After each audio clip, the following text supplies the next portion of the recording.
Goddag og velkommen til Viborg Kold Arena.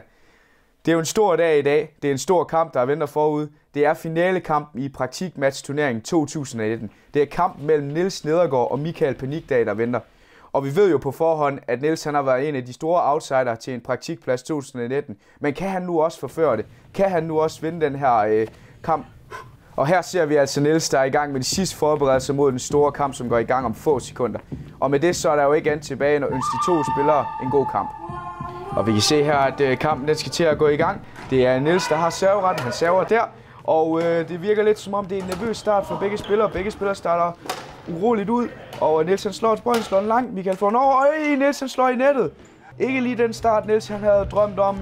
Det virker som om, han er en smule nervøs derinde. Og det er selvfølgelig forståeligt, men han skal også lige i gang med kampen selvfølgelig. Og nu kan vi se, at Michael gør os klar til at serve. Michael Panikdag server. Niels han slår den langt. Her Michael Panikdag er ned. Niels han slår den ned. Det er fantastisk spillet af Niels, men er den ude?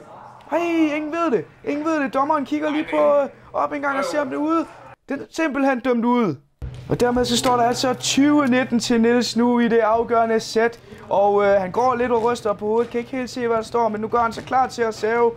Vi ved, hvor vigtigt det her det er for Niels. Vi ved, det er det afgørende moment. Han kan afgøre kampen nu. Han kan vinde kampen om en praktikplads 2019. Og der server han. Det bliver en lang, intensiv duel.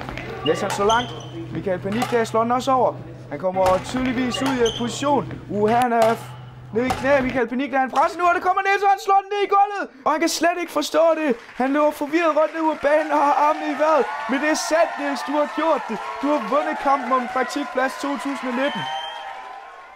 Og så får jeg hurtigt at vide i mine øresnegler, at vi skal hurtigt ned på banen til vores reporter Niels, der står klar med et vinderinterview med dagens hovedperson, Niels Nedergaard. Niels, nu stiller jeg dig et meget, meget dumt spørgsmål i sportens verden, men hvordan har du det egentlig lige nu? Jamen altså, jeg har det lidt sådan, at hvis I vil have mig som jeres næste journalistpraktikant, så kan I fange mig på det her nummer.